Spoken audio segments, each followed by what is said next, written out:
এই মাটির উপরে দাঁড়াইয়া কত নর নারী নিয়া কত অন্যায় করেছো।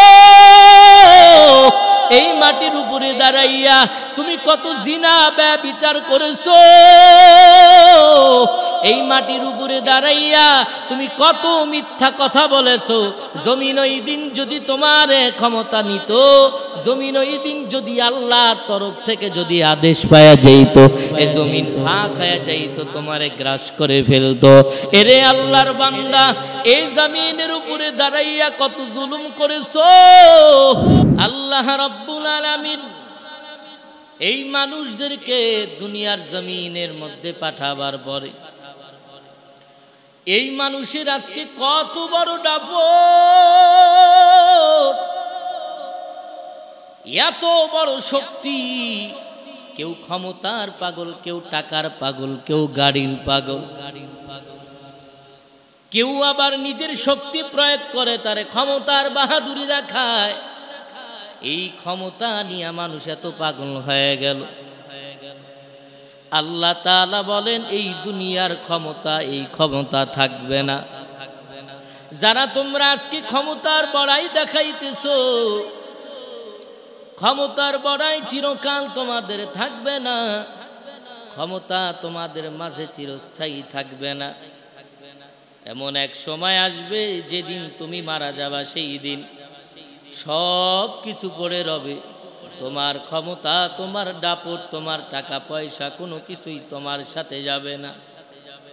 দুইটা হাত এতিমের মতো তুমি দাঁড়ায়া লালালের মতো ডেকে বলবে কিছুই নাই, কিছুই নাই।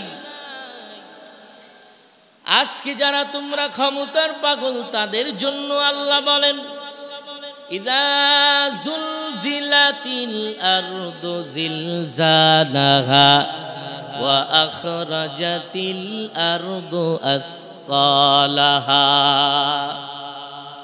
ইযা যুলজিলাতিল আরদু জিলজালাহা, ক্ষমতা তো সেই মালিকের, সেই আল্লাহ, যেই আল্লাহ সারা দুনিয়াটা ভূমিকম্প লাগায়া দিবে। ইযা যুলজিলাতিল আরদু জিলজালাহা, কম্পন শুরু করে দিবে, কাঁপতে থাকবে, ভূমিকম্প শুরু হয়ে যাবে।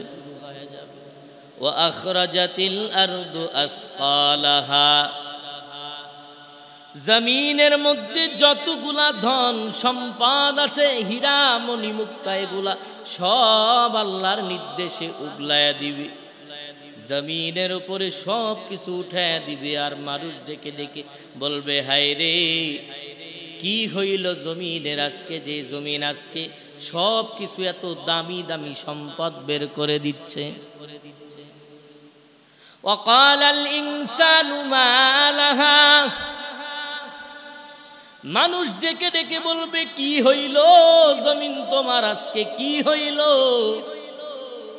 ইয়াউমাইযিন তুহাদ্দিসু আখবারাহা, জমিন ডেকে বলবে এই সেদিন আমার বুকের উপরে দাঁড়াইয়া যা যা অন্যায় করেছো, যা যা জুলুম করেছো, সত্যটারে মিথ্যা বানাইছো, মিথ্যাটারে সত্য বানিয়েছো তোমার টাকার জোরে। আবার তুমি ক্ষমতার বল দেখাইয়া সত্যটারে মিথ্যা বানাইয়া কারো কারো তুমি হাজতে পাঠাইছো, জেলখানায় পাঠাইছো। আবার তোমার ক্ষমতার বলে তুমি কোন জুলুম করেছো, কোন এত গরিব আল্লাহর বান্দাদেরকে তুমি ক্ষমতার বলে তুমি মিথ্যাটারে সত্য বানাইছো, আবার সত্যটারে মিথ্যা বানাইয়া দিছো। ক্ষমতার বলে মিথ্যা মামলায় একজন মজলুমকে ফাঁসাইয়া কাউরে 11 বছর, কাউরে 12 বছর জেলখানার মধ্যে দিয়া রাখছে। আল্লাহর কসম, ওই দিন যদি কেউ যদি সাক্ষী না দেয়, জমিন ডেকে ডেকে বলবে ইয়াউমাইযিন তুহাদ্দিসু আখবারাহা, ওই দিন জমিনের উপরে যা যা ঘটেছিল জমিন সাক্ষী দিয়ে দিবে। বলবে আল্লাহ আমার বুকের উপরে দাঁড়াইয়া জিনা করছে, ও জিনাকারী, ওরে ধরো। আল্লাহ আমার বুকের উপরে দাঁড়াইয়া ও মিথ্যা বলেছে, ও মিথ্যাবাদী, ওরে পাকড়াও করো। ওই দিন জমিন তোমার বিপক্ষে সাক্ষী হয়ে যাবে। আল্লাহ তুমি আমাদের সবাইকে জমিনের বিপক্ষ সাক্ষী থেকে তুমি আমাদেরকে হেফাজত করো, জোরে বলি আমিন। ভাইরা আমার, জমিন তখন আল্লাহর কাছে ডাক দিয়া বলবেন, ও মালিক, ও হলো মিথ্যাবাদী, ওরে ধরো। এ মিথ্যা বলেছে আমার বুকের উপরে দাঁড়াইয়া, আমার বুকের উপরে দাঁড়াইয়া মিথ্যা বলে কত মানুষরে কত আযাব দিয়েছি, কত শাস্তি দিয়েছে। দুনিয়ার সবার কাছে সে ভালো ছিল রে আল্লাহ।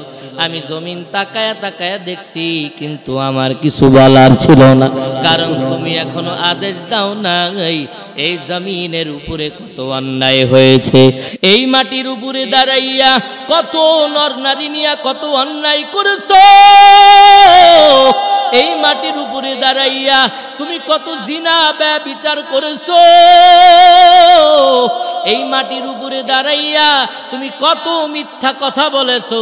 জমিন ওই দিন যদি তোমার ক্ষমতা নিত, জমিন ওই দিন যদি আল্লাহর তরফ থেকে যদি আদেশ পাওয়া যাইত, এই জমিন ফাঁক হয়ে যাইত, তোমারে গ্রাস করে ফেলতো। এরে আল্লাহর বান্দা, এই জমিনের উপরে দাঁড়াইয়া কত জুলুম করেছো। এই মাটির উপরে দাঁড়াইয়া কত নারী নিয়া নাজ নিয়ামত করেছো। এই মাটির উপরে দাঁড়াইয়া মদের বোতল নিয়া কত মাতলামি করেছো। মাটি তোমায় নেয় না, কারণ মাটি আদেশ পায় না। আল্লাহ যদি আদেশ দিতেন তাইলে তোমারে নিয়ে যাইতেন। এরে মাটির মানুষ, মাটির মতো নরম হইয়া চলো, মাটির মতো নরম হইয়া চলো। যেই জায়গায়তে মাটি নরম, ওই জায়গায় ফল ভালো হয়, গাছ ভালো হয়। যদি তুমি তোমার নিজের জীবনটারে মাটির মতো নরম করিয়া নিতে পারো, এই মাটির আযাব যদি আবার এই মাটি যেমন নরম তেমন গরম। আল্লাহ বলেন, কোন বান্দা যদি গুনাহ নিয়া কবরে যাও, আল্লাহ বলেন এই দুই পাশের মাটির চাপ এমন ভাবে ধরবে, এক পাশে দিয়া চাপ দিবে আর এক পাশে মাজার হাড় হুড্ডি চুরমার হয়ে যাবে।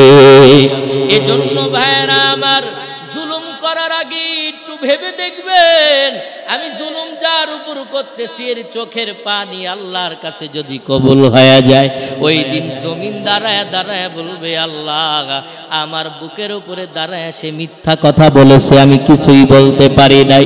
আমার বুকের উপরে দাঁড়াইয়া জিনা করেছে, আমি কিছুই বলতে পারি নাই রে মালিক। আমার বুকের উপরে ওরা বেশ্যাখানা বানাইছে, আমি জমিন ওই দিন আওয়াজ দিতে পারি নাই, কিছুই বলতে পারি নাই। আমার বুকের উপরে দাঁড়াইয়া একজন গরিব মানুষকে অত্যাচার করেছে ক্ষমতার বলে। আজ আল্লাহ তুমি আমার জবান খুলে দিয়েছো, আজ আমি এদের বিরুদ্ধে মামলা দায়ের করলাম। এরপরে আল্লাহ তাআলার আদেশে জমিন ডাক দিয়া বলবেন, বিআন্না রাব্বাকা আওহালাহা। আল্লাহু আকবার। জমিন ডাক দিয়া বলবেন, আল্লাহ আমারে আদেশ করেছেন, আল্লাহ আমারে আদেশ দিয়েছেন আজকে কথা বলার জন্য, কথা বলার জন্য। ওই দিন যারা আমরা অন্যায়ভাবে জুলুম করেছি, একজনও আমরা মাফ পাবো না। জমিন আমাদের বিপক্ষে সাক্ষী হয়ে দাঁড়াবে। এই জন্য যুবক ভাইয়েরা আমার, যারা রাতের বেলা গুনাহ করেছি, দিনের বেলা গুনাহ করেছি, অন্ধকারের ভিতরে গুনাহ করেছি, মনে করেছি কেউ জানে না। ও আল্লাহ তুমি একমাত্র জানো। ও দয়ার মালিক, ও আল্লাহ মেহেরবানি করে ওই কঠিন কিয়ামতের ময়দানে জমিন রে আমাদের বিপক্ষে সাক্ষী বানাইও না। আয় আল্লাহ মেহেরবানি করে তুমি আমাদেরকে মাফ করে দিও। আয় আল্লাহ তুমি আমাদেরকে জমিনের সাক্ষী থেকে আমাদেরকে হেফাজত করে না। দাও, আয় আল্লাহ যা জুলুম করেছি আর কখনো জুলুম করব না, মিথ্যা বলেছি মিথ্যা বলবো না, হাত দিয়ে অন্যায় করেছি আর অন্যায় করব না, জবান দ্বারা কত মিথ্যা বলেছি মিথ্যা বলবো না, সুদ খাবো না, ঘুষের মধ্যে যাব না, দুনিয়াতে যতদিন চলবো ততদিন যেন তোমার ইবাদত করে যাইতে পারি। আল্লাহ আমাদের সবাইকে তৌফিক দান করেন, জোরে বলেন আমিন।